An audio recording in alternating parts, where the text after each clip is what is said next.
Fronts, transition zones between air masses. A front is the boundary or transition zone between two air masses of different densities, usually caused by temperature differences. This is where most of our weather actions happens, like rain, snow, thunderstorms. And a fun fact, the vertical extension of a front is called a frontal surface or a frontal zone. As you can see here in the illustrations, the vertical extent of two frontal zones, the polar front and the Arctic front. So the polar front boundary, which extends upward more than 5 kilometers, separates warm, humid air to the south from cold polar air to the north. So the Arctic front, which separates cold air from extremely cold Arctic air, is much shallower than the polar front and only extends upward on an altitude of about 1 or 2 kilometers. So if you can see here in the next picture, it shows a surface weather map with different four different fronts. As you notice that the fronts are associated with lower pressure and that the front separates differing air masses. As we move to the east to west across the map, the front appear in the following order, like a stationary front between points A and B, and then the cold front between points B and C, and a warm front between points C and D, and an occluded front between points C and L. And let's examine the properties of each of these fronts. We have stationary fronts. Stationary front is a boundary between two air masses of different temperatures and densities that do not move or move slowly.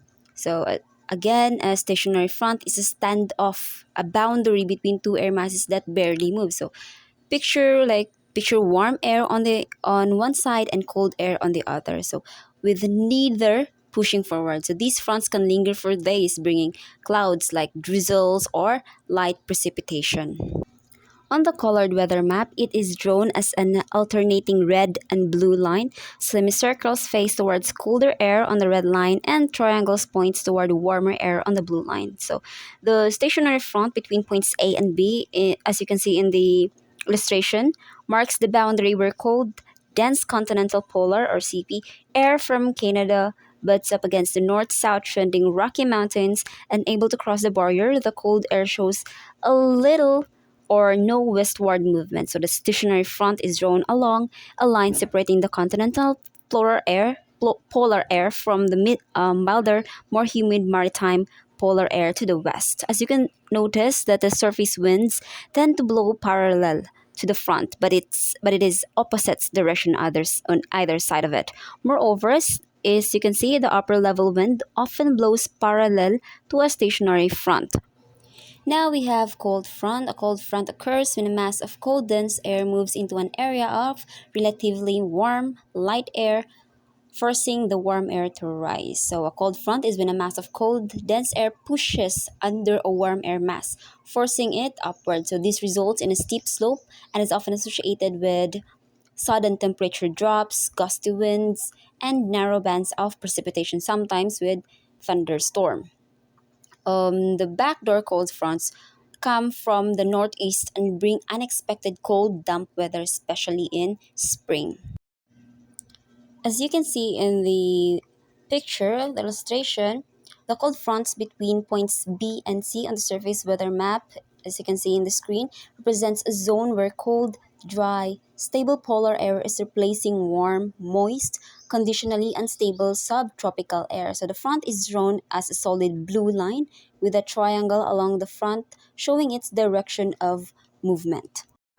On the closer look at the surface weather associated with the cold front situated in the southern United States, uh, on the map represents the current weather at selected cities. So the station model used to represent the data at each reporting station is a simplified one that shows temperature, dew points, present weather, cloud cover, sea level pressure, and wind direction and speed. So the little line on the lower right hand corner of each station shows the pressure change, which is the pressure tendency, the weather rising or falling during the last 3 hours. With all of this information, the front can be properly located.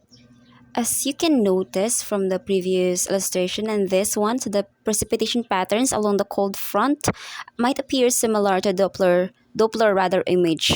So the region in color extending from northeast to southwest represents precipitation along a cold front. Notice that light to moderate rain, which is colored in green, occur over a wide area along the front, while the heavier precipitation, which is the yellow, tend to occur in a narrow band along the front itself. And then the strong thunderstorms, which is red, are found only in certain areas along the front. Previously, I mentioned backdoor cold fronts moving into New England during the spring. Notice that behind the front, the weather is cold and damp with drizzle, while to the south, ahead of the front, the weather is partly cloudy and warm. So, cold fronts that move in from the east or northeast are called backdoor cold fronts. Typically, as the front passes, westerly surface winds shift to easterly or northeasterly and temperature drops. So here's the summarization of the cold front and the reference to summarize the ideal cold front weather winter in the northern hemisphere. Moving on to warm fronts. So warm fronts occur when a warm air masses advances and replaces a colder body of air, covering the colder air from the top and forcing the cold air out below. So as you can see in the illustration, a warm front is drawn along the solid red line running from point C to D. Here, the leading edge of advancing warm, moist subtropical air from the Gulf of Mexico replaces the retreating cold maritime polar air from the North Atlantic. So, as you can see, the direction of frontal movement is given by half circles, which point into the cold air. This front is heading towards the northeast. As the cold air recedes, the warm front slowly advances. So the average speed of a warm front is about 10 knots or about half that of an average cold front. So during the day, as mixing occurs on both sides of the fronts, its movement may be much faster. So warm fronts often moves in a series of rapid jumps, which shows up in the illustration as you can see. Now, this next figure is a surface weather map showing the position of a warm front in winter and its associated weather. This next illustration is a vertical view of a model of the warm front, as you can see in the previous illustration. So if you notice of these two figures and observe that in the model, the warmer, less dense air rides up and over the colder, more dense surface air. This rising of air cold um, is what we call overrunning. Okay, so it produces clouds and precipitation well in advance of the front surface boundary. The warm fronts that separates the two air masses has an average slope of about 1 to 3, a much more gentle or inclined shape that than that of a typical cold front. Now, if we summarize the warm front, it happens when warm air advances over a retreating cold air mass. So, the warm air glides over the cold air, creating a gentle slope and widespread layered clouds. So, we have to expect light to moderate rain, snow, or freezing rain, sometimes well ahead of the actual front. Moving on to dry line, it separates warm, humid air from warm, dry air, specifically in Great Plains of the US. It's a prime spot of cumulus clouds and thunderstorm formation, especially in the afternoon due to surface heating, also called a dew point front. This illustration shows a well-developed dry line moving across Texas and Oklahoma during May 2001.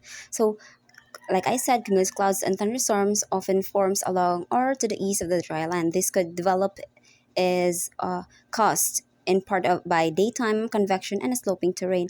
As you can see, the Central Plains area of North America is higher to the west and lower to the east. Convection over the elevated western plains carries dry air high above the surface, so the westerly wind sweep this dry air eastward over the lower plains where it overrides the slightly cooler but more humid air at the surface. So this situation set up a potential unstable atmosphere that finds warm, dry air above warm, moist air. So in regions where the air rises, cumulus clouds and organized bands of thunderstorms can form.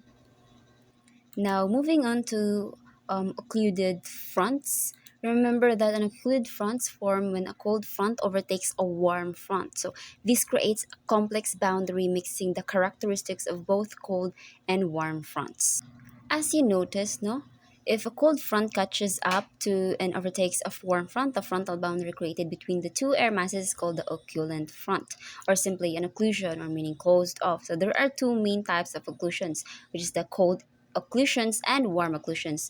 On a surface weather map, an occluded front is represented as purple line with alternating cold fronts triangle and warm fronts half circles. So both symbols point in the directions toward which the front is moving. As you notice, no, the the air behind the occluded front is colder than the air ahead of it. This is known as a cold type occluded front or cold occlusions. Now let's see how these fronts develop. Here, the classic model of developing cold type occluded front. This situation allows colder air to replace cool air at the surface. As a cold occluded front approaches, the weather sequence is similar to that of a warm front, with high clouds lowering and thickening into middle and low clouds, and precipitation forming well in advance of the surface front, since the front represents a through of low pressure, southeasterly winds, and falling atmospheric pressure occur ahead of it. So the frontal passage, however, can bring weather similar to that of a cold front, like heavy, showery precipitation with wind shifting to west or northwest. And after a period of wet weather, the sky begins to clear, atmospheric pressure rises, and air turns colder. So the most active weather usually occurs where the cold front is just overtaking the warm front at the point of occlusions, where the greatest contrast in temperature occurs. So this classic model of developing warm type occluded front, as you can see, notice that the continental polar air over eastern Washington and Oregon is much colder than milder maritime polar air moving inland from Pacific Ocean. Observe that the surface air ahead of the warm front is colder than the air behind the cold front. So far, the ideas we have that I have presented on the formation of occluded fronts are based on the surface air temperature on either side of the front. Note that the air within the warm frontal zone is typically more stable than the air within the cold frontal zone. So the air behind the cold front is more likely to ride up and over the warm front than to flow beneath it. So for this reason, warm type occluded fronts are far more common than cold type occluded fronts. So in the world of weather fronts, occluded fronts are the mavericks. In fact, they may show up on a surface chart as a through of low pressure separating cold air masses. Because of this, locating and defining occluded fronts at a similar surface is often difficult for the meteorologist. So we have to take note that there are two types of occluded fronts, okay? The cold occlusion, which is the cold air is denser and undercuts warm air. And then the warm occlusion, which is the cold air, is less dense and rises over colder air ahead. So these are common in major cyclonic storms and can be tricky to locate on a weather map. Moving on to mid-latitude cyclonic storms. So these are large, swirling, low-pressure systems that forms in the middle latitudes and can bring severe weather continents. So they go through five stages in the Norwegian cyclone model. We have the stationary front, the frontal wave, the open waves, with which is the pressure drops and wind spin, and then the mature cyclone, which is the cold and warm fronts develop, and then the occlusions, which is the system starts to die. Let's move on to Norwegian cyclone model. So, if you track low pressure areas and temperature gradients where fronts form, especially in winter, you will often notice that these systems undergo a particular cycle. So, this cycle results in what we are called mid-latitude or extratropical cyclones, which drives weather across the globe from fall to spring. So, the Norwegian cyclone model is named to honor Norwegian meteorologists who first conceptualized the typical life of these cyclones in the 1910s and 1920s. Now we have the cyclone development stages. That's cyclone. Sorry for the typographical error. We actually summarize it all. The initial stage, which is the stationary front, and then we have wave formation, which is the frontal wave develops, the open wave, which pressure decreases, and then the cyclonic flow intensifies, and then the mature cyclone, which is the cold front approaches warm front, and then the occlusion, which is the front merge, and then the dissipation, which is the storm loses energy. I've already explained it earlier. Now, these are the critical formation factors, which is the upper air support, which is essential for cyclone development. And then we have the jet stream influence that provides energy and steering mechanism, and then the temperature advection, which drives vertical and horizontal motion. Now we move on to cyclogenesis regions. But when we say cyclogenesis, what does it mean? So, this term used to describe any development or strengthening of a mid-latitude cyclones. It's essential the birth and intensification process of these large-scale weather systems. When we say intensification in the context of mid-latitude cyclones, it refers to the strengthening of the storm. So this involves a decrease in central pressure and an increase in wind speeds, leading to a more vigorous and organized weather systems. So, where do mid latitude cyclones tend to form? So, any development or strengthening of a mid latitude cyclone is called cyclogenesis, which is I already mentioned. Certain regions of North America shows a propensity for cyclogenesis, including the eastern slopes of the Rockies. Um, for example, so these storms often forms in areas like the eastern Rockies, the Great Basin, the Gulf of Mexico, and the Atlantic near the Carolinas. So again, this process of storm development is called cyclogenesis. Moving on to storm characteristics, we have potential energy conversion, latent heat from condensation, and surface air convergence. When we say potential energy conversion, so it means that the storms are powered by the energy that comes from differences in air temperature and pressure. So warm, moist air near the surface holds a lot of potential energy, which is the energy that is stored. And then when this air rises, the potential energy is converted into kinetic energy, which is the motion, fueling the storm. So how does it work? So warm air is less dense than cold air, so it rises, okay?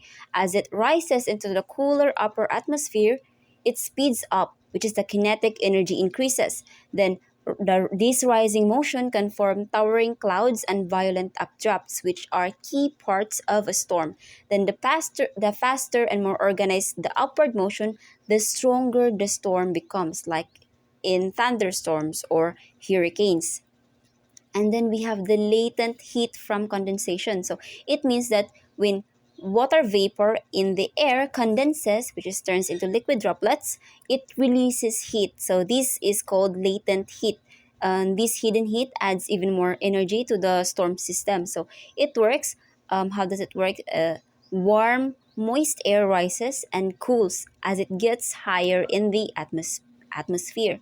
So when it cools enough, the water vapor condenses into cloud droplets. So during this process, the latent heat of condensation is released. So this heat warms the surrounding air, making it lighter, which causes more rising and further intensifies the storm. It's a positive feedback loop, like rising, condensation, heat release, more rising, stronger storm. So why is it important? Because latent heat is like a hidden fuel supply. It supercharges the storms from the inside out, especially in tropical storms and hurricanes. And then lastly, we have the surface air convergence. It means that convergence happens when air from different directions comes together at the surface. So this air has nowhere to go but up. And that upward motion is crucial to form formation. It works, how it works, like warm, moist air converges, which is they comes together to surface. Since it can't spread out, it's forced upward. As the air rises, it cools, it condenses, and forms clouds and precipitation. The upward motion strengthens as the air converges, as more air converges, feeding the storm system. This process is often triggered or enhanced by low pressure systems. So if we put it all together, the storm is a powerful engine made of these three parts working together. Warm, moist air contains stored or potential energy, and then air rises, converting potential to kinetic energy, and then condensation releases latent heat, warming the air and making it rise even more. And then the surface air converges, forcing more air upward, and then the cycle feeds itself and the storm intensifies. Moving on to memorable weather phenomena. We have a notable storm example is in 18, 1888 the children's blizzard, and then the 1911 is the extreme cold front, which is at 75-degree Fahrenheit temperature drop in 2 hours. Let's move to atmospheric rivers. So this one transport massive water vapor quantities and can deliver 50% of annual precipitation with wind of 400 to 600 km and the potential for extreme flooding events. Jet stream roll strongest and most southerly during winters to use cyclonic storm movement, provides critical upper level divergence or convergence zones, and then waves in westerlies, we have long waves, short waves, and interact to influence storm development. So in the cyclone fuel, we have the jet stream and temperature. Mid-latitude cyclones are powered by first is the upper air support, which is especially from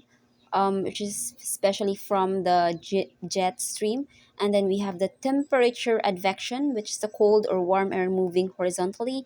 We have the latent heat from condensation and the surface convergence, which is coming together at the surface. So I have mentioned temperature advection. We have cold advection, which is the colder air replacing warmer air, and then the warm advection, which is the warmer air replacing colder air. So it drives energy conversions in storm systems.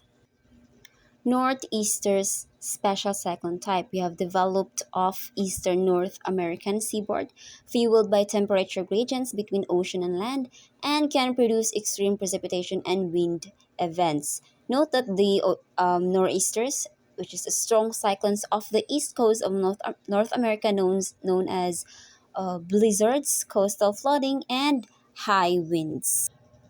For the key takeaways, weather is dynamic systems of interacting air masses. Fronts represents critical transition zones, upper level wind patterns crucial in storm development. So, to wrap it up, fronts are transition zones between air masses and key to predicting weather. And in the cold fronts move fast and bring dramatic weather. The warm fronts move slowly but cover larger areas with gentler conditions. The drylands and occluded fronts are unique players in storm developments, and then in the mid-latitude cyclones are powered by upper-level winds, temperature contrast, and surface air convergence. Thank you so much for watching.